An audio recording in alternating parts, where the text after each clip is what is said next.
लेकिन यही चीज बहुत मैनिफोल्ड हो सकती है अगर ये स्पीड ब्रेकर्स ना आए, इंटरनेट बंद करने वाले या ये जो वीपीएन वाले, उसको कैसे बेहतर कर सकते हैं? एब्सोल्युटली, बिल्कुल आपने दुरुस्त फरमाया। सो जो 19% इजाफा आया, इसके पीछे भी वज़ीर आज़म साहब की जाती काविशें, होल ऑफ गवर्नमेंट अप्रोच, पूरी आप कह लें कि हमारे जो SIFC साथ लगी हुई है, PTA लगी हुई है, पाशा, पैफला, सबकी ये मिल के काविशें हैं। हमारी कुछ पॉलिसीज, कुछ हमने 3 लाख से ज्यादा बच्चों को ट्रेनिंग दी, वो वर्कफोर्स हमने एंटर की, इस तरह की बहुत सारी चीजें हैं जिनकी वजह से हमने देखा कि मुल्क के अंदर जो है ये हमने एक्सपोर्ट्स के अंदर इजाफा देखा।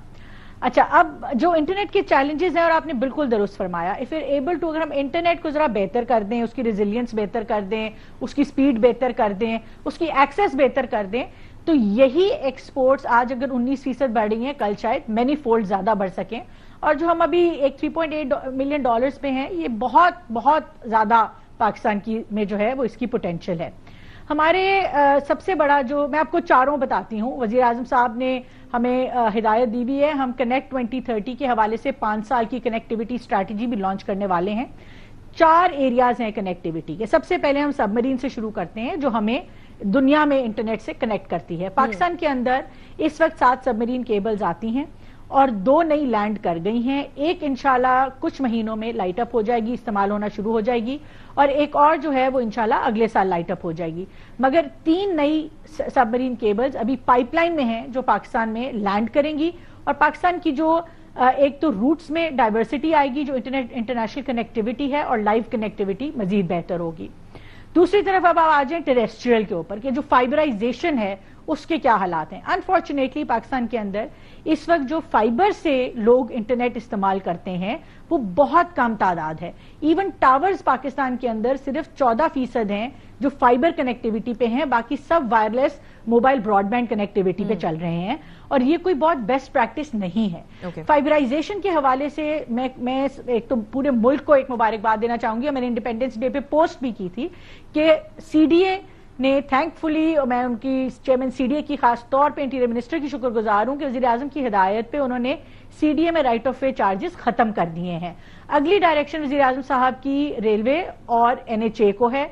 जैसे ही ये 2 बड़ी जो हमारी फाइबराइजेशन की आप कह लें पाइपलाइंस हैं, ये जैसे ही इनके राइट ऑफ वे चार्जेस आसान होंगे तो मुल्क के अंदर आप देखेंगे कि फाइबराइजेशन के बिजनेस की फीसिबिलिटी इतनी बेहतर होगी कि हर शख्स जो है वो फाइबराइजेशन पे काम भी करेगा। और हर किसी के लिए आप देखेंगे कि एक आप हमारे नेबरिंग कंट्री में देख लें कि कितनी फाइबर और हमारी कितनी फाइबर है, वो तेजी से आपको आगे बढ़ती हुई नजर आएगी। और पूरी राइट ऑफ वे पॉलिसी आ रही है, अब हम सूबों से भी इंशाल्लाह बात करने आ रही है। कब तक आ रही है हमारे एक्सपेक्टेड कब तक आ रही है ये फाइबराइजेशन की कॉम्प्रिहेंसिव पॉलिसी?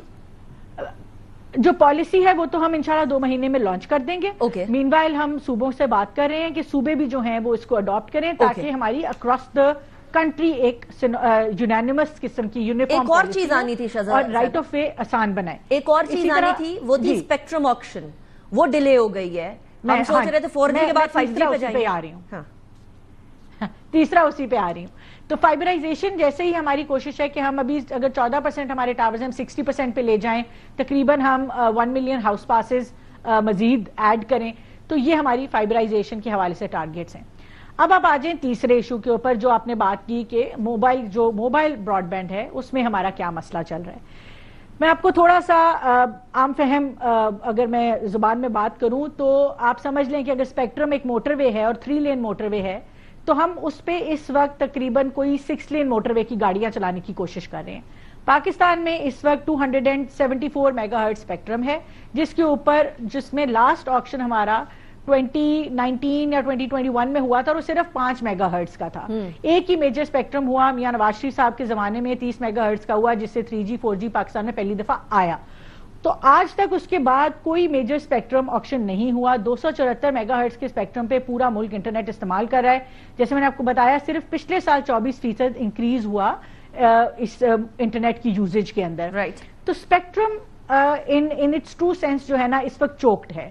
टेलीकॉम इंडस्ट्री को भी इस चीज का मसला है, आम यूजर को भी मसला है, आपको मुझे कभी कभी ये इंटरनेट का जो है वो जरूर दिक्कत आती है। अब इसको बेहतर करने का एक हल है, वो स्पेक्ट्रम ऑक्शन है जो हमने इस साल प्लान की हुई है। हमारी कोशिश है कि हमारी कुछ इसके अंदर मुश्किलात हैं अभी स्पेक्ट्रम मई में खबर आई थी कि 4 महीने के लिए कम से कम डिले हो गई है, तो ये अभी 4 मई का मतलब ये कि मई गया, जून गया, जुलाई गया, अगस्त आ गया, तो अब ये खत्म होने वाली है, ये इशू है क्या? What is the hurdle basically? देखिए, मैं अगर आपसे खुल के बात करूं तो 2 हमारे मेजर इसमें मसाइल हैं, जिसमें मेजर सबसे बड़ा जो इशू है वो हमारा कुछ ऐसा स्पेक्ट्रम है जिसको हम 2600 मेगाहर्ट्ज का बैंड है हमारा, जो 140 मेगाहर्ट्ज जो है ना वो लिटिगेशन में है। अब 194 हमने 2600 बैंड का टोटल 194 मेगाहर्ट्ज का हमने ऑक्शन करना है, और उसमें से भी 140 जो है वो लिटिगेशन में है। 2600 ओवरऑल। तो खुशखबरी पाकिस्तान के लिए ये है कि हम ओवर 600 से जायद मेगाहर्ट्ज का इस वक्त हम ऑक्शन करेंगे। 274 पे आज हम चल रहे हैं। जब हम 600 से जायद मजीद लेके आएंगे तो इंटरनेट की स्पीड ऑलमोस्ट 2.5x जो है वो ऑटोमेटिकली हो जाएगी। तो मगर अब आपको वापस आते हैं मुद्दे के ऊपर कि लिटिगेशन में हमारा एक प्राइम बैंड है। प्राइम बैंड क्यों है 2600 का? एक तो 2600 से ना सिर्फ 5G आता है, मगर 2600 एक ऐसा स्पेक्ट्रम बैंड है जिसके ऊपर आपके आज जो आम मेजॉरिटी मोबाइल फोन्स हैं वो चलते हैं। 3G 4G के लिए ये ऑप्टिमल बैंड है। आपके जो आप टेलीकॉम का इंफ्रास्ट्रक्चर सारा देखते हैं वो इस बैंड के साथ जो है वो अलाइन हुआ हुआ है। वेरी क्विकली मुझे भी बता दीजिएगा। I got your point. बस मुझे वेरी क्विकली बता दीजिएगा, क्योंकि डिजिटल नेशन की बात हो रही है, डिजिटलाइजेशन की बात हो रही है, और digitalization can be a hurdle corruption के बीच में। तो आपको तो बाकी मिनिस्ट्री से, बाकी जगहों से बड़ी हर्डल्स नहीं आ रही होंगी कि क्यों करनी है डिजिटलाइजेशन? मैं बस जल्दी से अपनी पहली बात जरा मुकम्मल कर लूं।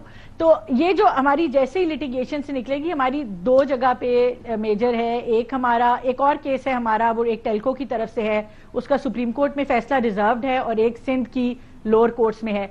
मगर जो 2600 बैंड वाला स्पेक्ट्रम है, इसका जो मेजर इशू है, ये सिंध हाई कोर्ट ने हुकूमत पाकिस्तान की फेवर में 2023 में दे दिया था एक फैसला। उसमें फिर पीटीए ने और फैब ने एक अपनी डिटर्मिनेशन दी, जिसकी बेसिस के ऊपर लेकिन फिर भी वो अब लिटिगेशन में चला गया है। तो जैसे ही कोर्ट्स हमारे साथ इंशाल्लाह इंडिपेंडेंट हैं, हम कोशिश जरूर करेंगे कि जैसे ही कोर्ट्स ये फैसले देती हैं तो हम इमीडिएटली ऑक्शन में जाने के अब क्योंकि वक्त कम रह गया, शहजाद साहिबा बस ये बता दें कि हर्डल्स आई या नहीं है जी डिजिटलाइजेशन में? डिजिटाइजेशन में देखिए, पिछले 1 साल के अंदर पाकिस्तान के, मेरी अगर आप मुझसे सिंगल लार्जेस्ट अचीवमेंट पूछें तो मैंने फेडरल गवर्नमेंट की सारी मिनिस्ट्रीज को ई ऑफिस पे ले आई हूँ। मतलब कि आज फेडरल गवर्नमेंट की तमाम मिनिस्ट्रीज पेपरलेस हैं। वज़ीर आज़म साहब के पास एक डैशबोर्ड है, मिनिस्टर्स के पास डैशबोर्ड्स हैं, हर फाइल किसके पास है, किसने कब साइन की, कौन सी नोटिंग लिखी, भी हमारे पास डैशबोर्ड्स हैं। हमारे पास हर फाइल, हर लेटर सामने विद टाइम स्टैम्प, सिग्नेचर सामने आता है। रिकॉर्ड जल नहीं सकते, transparency, very interesting. Shahzad Fatima record जल नहीं सकते, गुम नहीं सकते, उनको अब हम उस पर digital signature. Shahzad Sahiba, thank you very much. Show का वक्त खत्म हो गया।